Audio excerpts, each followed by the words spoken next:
Hi,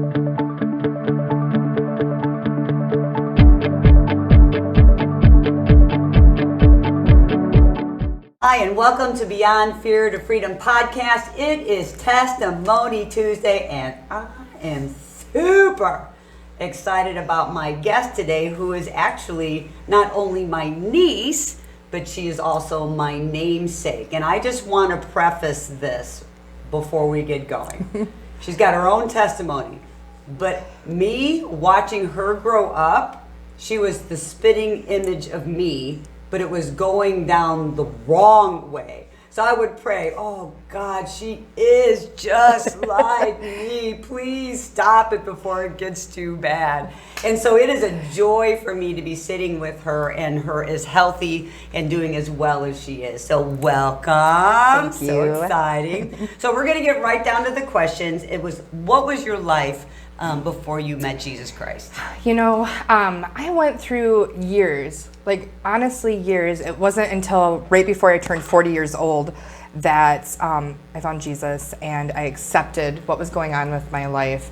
And I was in complete chaos, and every single day I would just go to sleep and wake up, and it was like a treadmill. I just kept going, and there just wasn't an end, and there was just no happiness. And so what was going on in your home that it felt like this just treadmill all the time?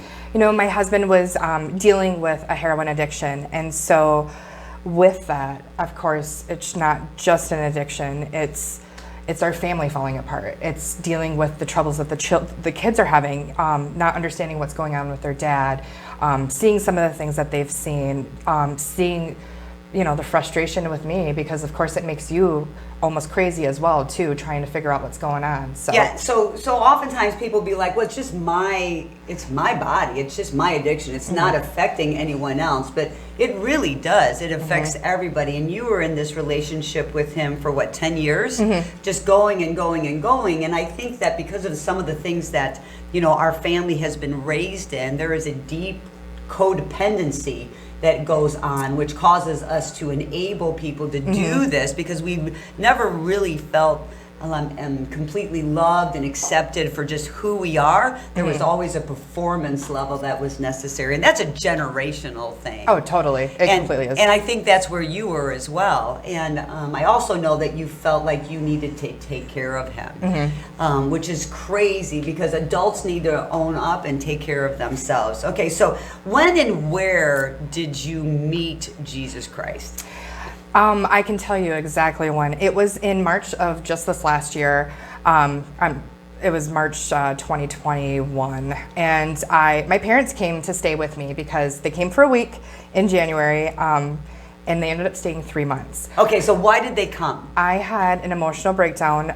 My husband had a overdose in front of our children, and for the first time in my life, I stood my ground, and I brought him to the hospital and dropped him off at the very front of the hospital and told the nurse that tomorrow, when they release him, he has the choice to either go to rehab or go to the streets.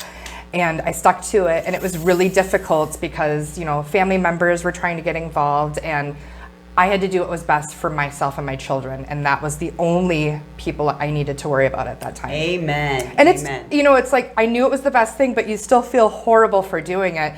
And so, like, those emotions, like, I went probably 6-7 years with never crying about it. I dealt with this addiction with him for 8 years and never cried about it. I continued to work a professional job, show up on time every day, do stuff with my kids, and kind of like have a family of just the three of us and not, you know, my husband, which, I mean, that's crazy. And so all of a sudden this happens, and I took my kids across the United States. We were living in Minnesota, and I felt absolutely betrayed. I felt like I failed my kids. I failed myself. Like, everything that I moved here for blew up in my face.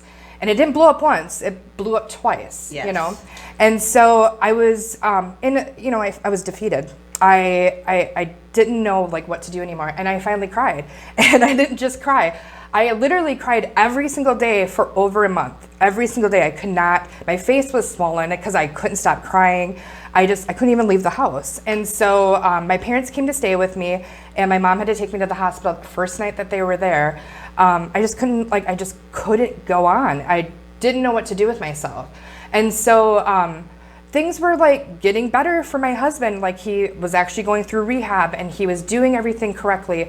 And he went into sober living and he was for the first time ever, doing everything exactly right. But it's still, there was this something inside me, like why did I feel this way? You know, like I couldn't get over it. And I went to bed that night and we've dealt with suicide in our family, and I never would do that to my kids. And I'm sure that's what everybody thinks when they are thinking that. But I went to bed that night and I was fine if I didn't wake up in the morning, because there was nothing left in me anymore. I was empty. I was emotionally drained. I felt like even though he was getting better, I still felt like I failed like the two people that meant the most to me in my life, and that's my kids. And so just because he's getting better, it doesn't mean that they are. That's right. Yeah, and seeing like the struggles, especially with my son, it was heartbreaking. I couldn't get him to go to school. I couldn't get him to leave his room. He was afraid of everything. And so I woke up that next morning and I was just like, well, here goes another day. I'm up, so it didn't happen. And I had to like sit there and think, am I gonna like let this get the best of me? Am I gonna let my kids see me every single day dreading that I'm waking up? Because what's that gonna do for them? It's going to build them into me. They're gonna be miserable children growing up, and that's no way to live. And so I started small, and I started with, what can I be thankful for? And so I was thankful for my parents coming to stay with me. They came for a week and they were there for 3 months. And if anybody knows my parents, that's not like them. No, their whole body. Let me just tell you. I was thankful that I was repairing a relationship with my parents that, especially my dad, I didn't know if I would ever have a relationship with him like that. And now our relationship is stronger than I ever could have even hoped for. I talk to the man 3 times a day. And so it started there. And was it just a surrender to Christ? I did. I completely surrendered. I knew if I didn't, that I would continue the same pattern. And that was the thing, is like, it is a pattern, and it's a pattern that is generational. Yes. And so you can be the person that breaks that pattern. And that's what I had to do, because I don't want my daughter to end up in a marriage like this. I don't want my son to treat his wife like this. And that was the thing, is like, I had to move on from that part, and go forward. Yeah, and you've done a great job. I remember the struggle, and just to see you on the other side of that is just a miraculous experience. I'm so happy for him, so Thanks. proud. All right, so what has been different about being with BFF? We had talked about what is it being in a community like BFF? So being in a community like BFF, I still remember when I first started coming, I felt incredibly awkward. I am not a person, I have my girlfriends, but I'm not a person that like goes and shares stuff with people. I share it with my girlfriends and that's where it stays. But I was hearing other people's problems, which is fine, but I had to share my own. And I didn't share my own for probably 4 weeks. And I went there one day and I remember I just felt like I had no energy inside my body. I just couldn't go on with anything anymore, and I let everything out. And my entire table just stopped and prayed for me at that moment. I have never in my life witnessed something like that before, and it made me just stop. And I couldn't even get over it. I sat in my car afterwards and I cried and I cried, and it was a cry because I had people who understood me and understood the absolute craziness that I was going through, and they weren't judging me. Amen. The whole idea of not being judged, because being brought up the way we were, judgment was a huge part of our life experience. Yeah. And for you to feel that, I am so grateful. When it's one thing to ask other people to come into your community, it's another thing to ask your family to be a part of it. And I knew that, you would feel awkward. The whole experience for you would have been awkward. But I also knew that there were women who had gone through so many things that were very similar to you. And healing is in the place of like letting things out. If we don't admit our stuff, we can't heal. We won't heal. And you were able to do that at BFF. Yeah, and it was something that, I mean, probably the first 3 minutes I couldn't even get a word out because my emotions took over and I just like cried and everybody just waited. And to actually say it out loud is a release. It's hard, but it's a release because holding it inside is 10 times harder. It is. I remember the way you're sharing right now, I can feel a little nausea coming up because I remember the first time I shared and it was horrifying and nauseating. But when I finally did it, it was like a breakthrough that I never anticipated. And so I'm so grateful that you have experienced that same thing. So I know it was awkward when you first came, but did you feel that you were welcomed and cared for right away? Instantly. I mean, if anybody's ever been there, they know right away, Robin's right at the door. And like, you have never been loved on like you've been loved on by her. Like the second you come in, you know?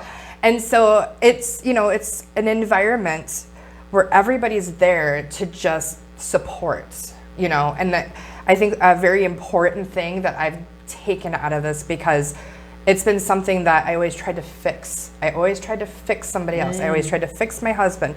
I tried to fix the situation. And the thing is you can't fix anybody. They have to fix themselves. And that was a huge thing because I am very codependent and that's my disease. And so that was a huge thing, is that I had to let go and I had to let him take care of himself. And I had to take care of myself. Yes. I think it's so important because one of the things that we say over and over and over at BFF is that we can't fix anybody. You know, everybody has to deal with their own life issues. You can bring a horse to water, but you can't force him to drink, right? So I'm responsible for just me.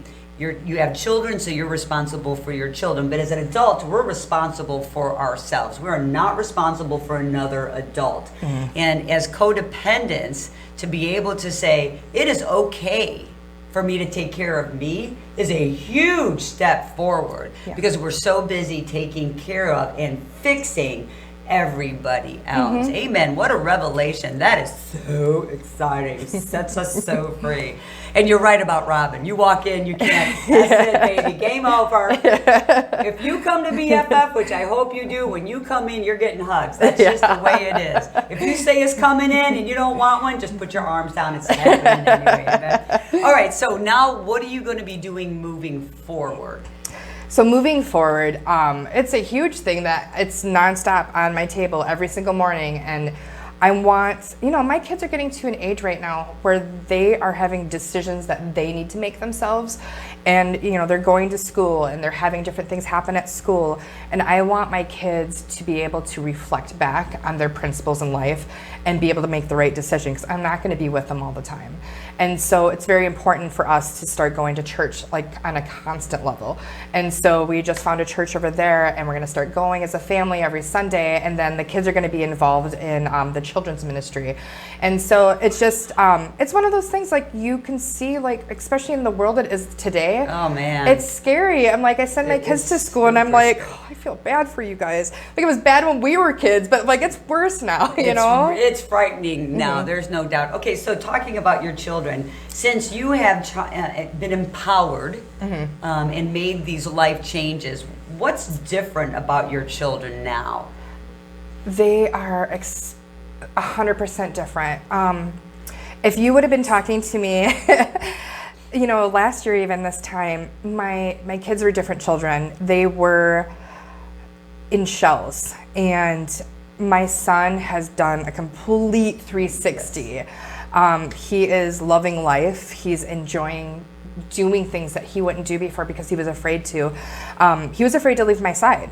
And as a mother, that's heartbreaking because, you know, I can't be everywhere with him, and he was missing out on his childhood because he didn't want to leave my side.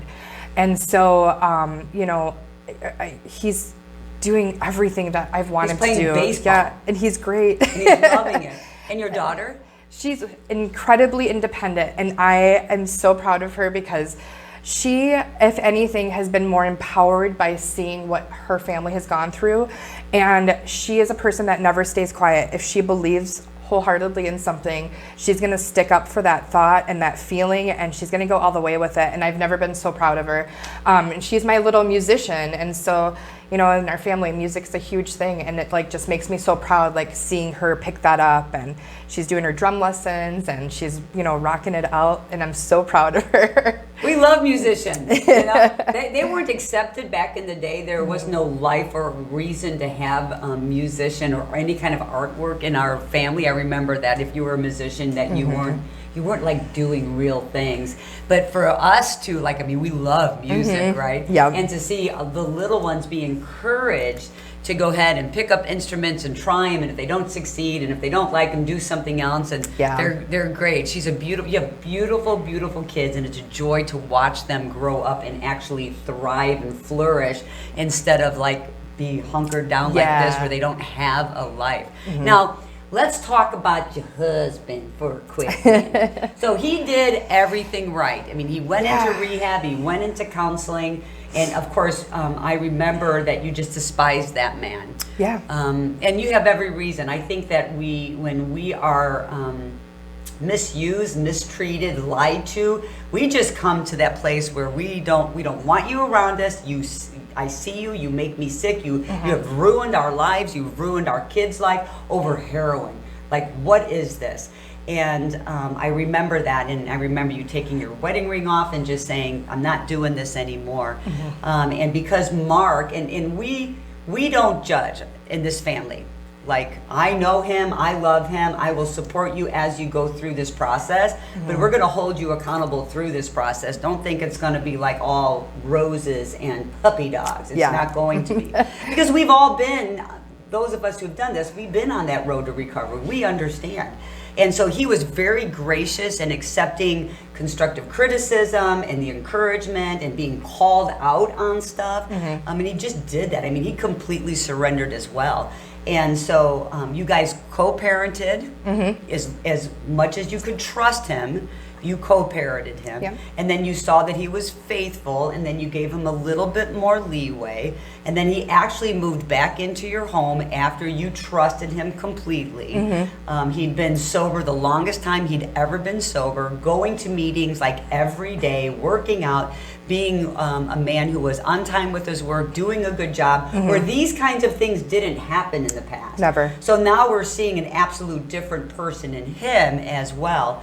And so now I saw her wedding ring on. So guess what God is doing there too? He is reconciling their marriage. So what has it been for you to see this portion of, like, I mean, who would have thought this? Yeah. You know, I think an important thing to remember is it's not going to be easy.